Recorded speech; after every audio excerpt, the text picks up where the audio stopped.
స్వాతంత్ర దినోత్సవం అనగానే ఎర్రకోట, త్రివర్ణ పతాకం, ప్రధాని ప్రసంగం ఇవే మనకు గుర్తొస్తాయి. కానీ ఇటీవల ఎర్రకోటపై జరిగిన వేడుకల్లో ఒక ఊహించని మార్పు జరిగింది. చరిత్రలో తొలిసారిగా వందే మాతరం గేయాన్ని 6 చరణాలతో పూర్తిగా ఆలపించారు. అయితే అసలు ఈ వందే మాతరం వెనుక ఉన్న కథ ఏంటి? దాన్ని రాసిందెవరు? స్వాతంత్ర ఉద్యమాన్ని ఊపేసిన ఆ పాట మన జాతీయ గీతంగా ఎందుకు మారలేదు? దానికి బదులు జనగణమనను ఎందుకు ఎంచుకున్నారు? ఇప్పుడు మళ్ళీ ఈ పాట చుట్టూ ఎందుకు కొత్త రూల్స్ వస్తున్నాయి? The birth and popularity. ఒక్కసారి 1870ల కాలానికి వెళ్దాం. అప్పటికి భారతదేశం బ్రిటిష్ వాళ్ల గుప్పెట్లో నలిగిపోతోంది. మనకంటూ ఒక జాతీయ జెండా లేదు, జాతీయ గీతం లేదు.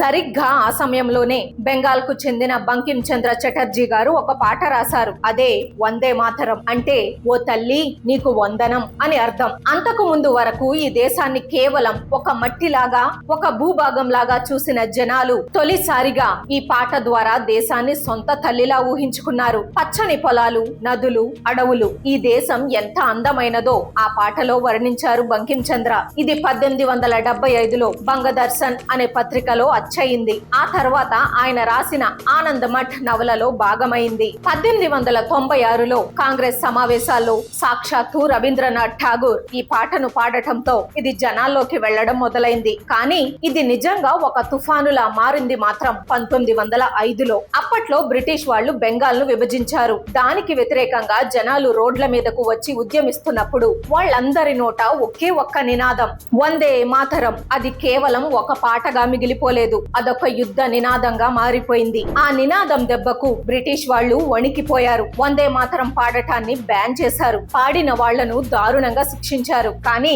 వాళ్ళు ఎంత అణిచివేయాలని చూస్తే ఆ పాట అంతలా దేశమంతటా పాకిపోయింది. 1907లో జర్మనీలోని స్టుట్గార్ట్ లో బికాజీ కామా ఎగరేసిన జెండా మీద కూడా వందే మాతరం అనే రాసి ఉంది. కానీ స్వాతంత్ర సమర యోధులందరూ ఈ పాటను అంగీకరించారా అంటే లేదు. కొందరు ముస్లిం నాయకులు ఈ పాటపై అభ్యంతరం వ్యక్తం చేశారు. ఎందుకంటే ఈ పాట తర్వాతి చరణాల్లో దుర్గామాత, లక్ష్మీదేవి లాంటి హిందూ దేవతల ప్రస్తావన ఉంది. ఒక దేశాన్ని దేవతగా పూజించడం ఇస్లాం సిద్ధాంతాలకు విరుద్ధం అని వారు భావించారు. దీనివల్ల ఉద్యమంలో చీలిక వస్తుందని భయపడిన కాంగ్రెస్ వర్కింగ్ కమిటీ 1937లో ఒక రాజీకి వచ్చింది. వందే మాతరం పాడినప్పుడు కేవలం మొదటి 2 చరణాలు మాత్రమే పాడాలని నిర్ణయించారు. ఎందుకంటే ఆ 2 చరణాల్లో కేవలం ప్రకృతి వర్ణన మాత్రమే ఉంటుంది, మతపరమైన ప్రస్తావన ఉండదు. కాబట్టి చివరికి 1947 ఆగస్టు 14 అర్ధరాత్రి మనకు స్వాతంత్రం వస్తున్న ఆ చారిత్రక గడియల్లో పార్లమెంట్ సెషన్ మొదలైందే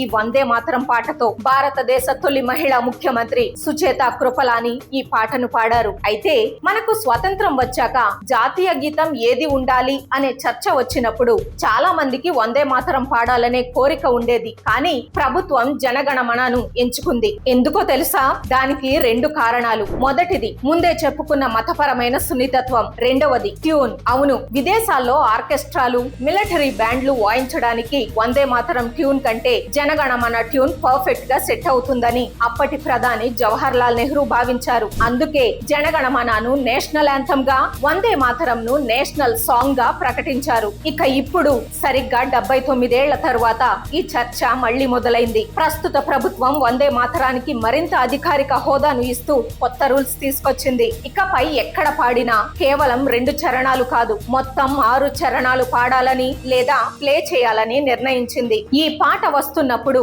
అందరూ తప్పనిసరిగా నిలబడాలి. దీన్ని అవమానిస్తే 3 ఏళ్ల వరకు జైలు శిక్ష కూడా పడుతుంది. దీంతో ఇప్పుడు మళ్లీ పాత వాదన తెరపైకి వచ్చింది. జాతీయ గౌరవం ముఖ్యమా లేక మతపరమైన మనోభావాలు ముఖ్యమా? 2 ఎదురు పడినప్పుడు దేనికి ప్రాధాన్యత ఇవ్వాలి? మీరేమనుకుంటున్నారు? ఇప్పుడు మొత్తం 6 చరణాలు పాడాలన్న ప్రభుత్వ నిర్ణయం సరైనదే అంటారా? కింద కామెంట్స్ లో మీ అభిప్రాయాన్ని చెప్పండి. చర్చలు, వివాదాలు ఎన్ని ఉన్నా 150 ఏళ్లుగా ఈ దేశ ప్రజల గుండెల్లో వందే మాతరానికి ఉన్న స్థానాన్ని ఎవరూ చెరిపేయలేరు. ఈ వీడియోలోని సమాచారం మీకు నచ్చితే ఖచ్చితంగా లైక్ చేసి షేర్ చేయండి. జై హింద్.